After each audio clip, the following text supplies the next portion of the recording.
The year, 1893. The place, Wyoming. A physician attends his inauguration in his brand new leather shoes, for today is the day that he is appointed as the newest governor of Wyoming. Who is he? We'll get to that point later. We have more important things to go over, like his shoes, for they will outlive his legacy as governor. This is the story of those shoes and the man who made them, Big Nose George.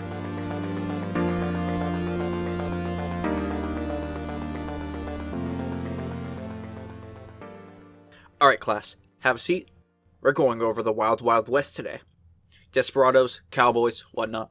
First things first though, we have to talk about how evil it is being a bandit in the Old West.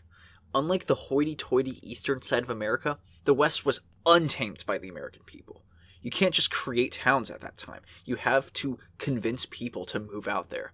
The president of the time had to sign an act which gave people who are willing to help America expand some dusty plot of land in the middle of nowhere that they have to fix up. So the Old West has no infrastructure or resources, right? One of the main sources of goods and equipment would come from stagecoaches and trains. Making your source of income by robbing those stagecoaches and those trains could kill off entire towns in need of those supplies. Got all that dumb backstory? Good.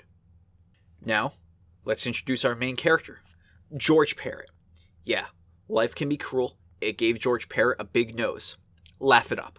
George over here was in a gang full of idiots who do not matter to the story. What matters is that they all together had the collected intelligence of a wet paper bag. They formulated this genius idea of tying a telegraph wire to a railroad spike and pulling it right as the train pulls up to derail the whole train, which could have killed a lot of people. An employee walked past the trap, snapped the wire, and walked right off. Plan ruined. Later on, 2 law enforcers tried to investigate the wire, and George's gang immediately shot them down. This event became the first murder against people of the law in Wyoming, causing George's gang to get a hefty bounty on their heads. George's big-ass nose got plastered everywhere. Wherever he was recognized for being worth $2,000. Alright, 1 second, I'm putting it through my inflation calculator. Okay, that's about $60,000 nowadays. George's gang split up after that event. Some died, some got arrested. The others, I don't know. Though his gang disbanded, George was robbing people left and right. General stores, stagecoaches, the goddamn U.S. military. Yeah, this honkin' nose-ass idiot with 2 whole brain cells rattling in his skull somehow robbed a Montana military convoy and took a few $1,000s with him. Despite the fact that this man was a moron, what did him in was not his common thievery in daylight, or even his big nose. Rather, it was his big mouth. He frequented many saloons and bragged in all of them. He bragged to the waitresses, the bartenders, the bar-goers. It could have been one person who snitched. It could have been the entire country. One thing is for sure. Someone told the sheriff.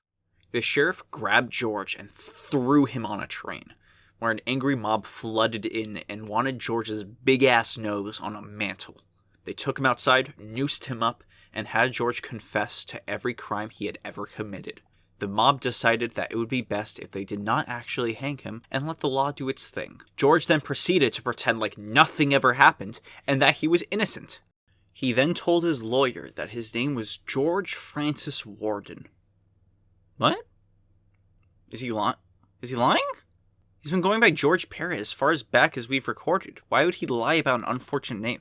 Did he want to be made fun of? Is Parrott his last name or not? Okay, I'm looking it up right now. George Manuse? What's this guy's fucking name? Alright, who cares? We're just going with George.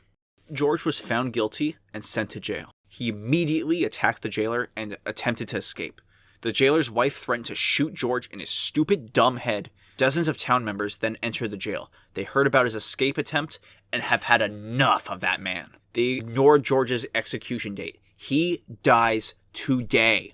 The mob grew from 12 people to 200. George was dragged to a telegraph pole and was hung.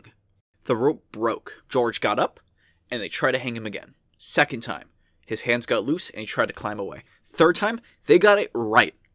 He fell so fast that the rope popped off one of his ears. He was left hanging for a whole hour just to make sure that he stayed dead. Let's introduce our new protagonist, Dr. John Osborne. A physician by day, but a fucking crazy person by night. He and another doctor divvied up George's body. After making a death mask, the other doctor gave George's fucking skull to his protege, Lillian Heath, who became Wyoming's first female physician. Oh, that's neat. She turned George's skull into an ashtray, a pen holder, and a goddamn doorstop. Osborne looked at his part of George and pondered, I wonder what I shall do with this outlaw's corpse. Oh, I know. Shoes. Yes. He turned Big Nose George into a pair of shoes. He had George's skin tanned and stitched into a pair of loafers. Oh yeah, he also made him into a medical bag too, if you were interested. But by the way, when you search up Big Nose George on Google, it tells you that he is known for banditry, murder, and being made into a pair of shoes. Fucking wild. Then, Dr. Osborne runs for the position of the 3rd governor of Wyoming and wins. What was he wearing during the inauguration, you ask? Oh, just nice suit. A bow tie. The skin of a dead bandit. The usual. So, where are George's remains now? The shoes, the death mask, and parts of the skull are over at Carbon County Museum. His shackles and another part of his skull are over at the Union Pacific Museum in Nebraska. The medicine bag made from George was never found. So yeah, Wild West, horrible time to live in. Walking around in my banana shoes, walking around in my banana shoes, going squish, squish, squish, squish, squish, squish, going squish, squish, squish, knock it out.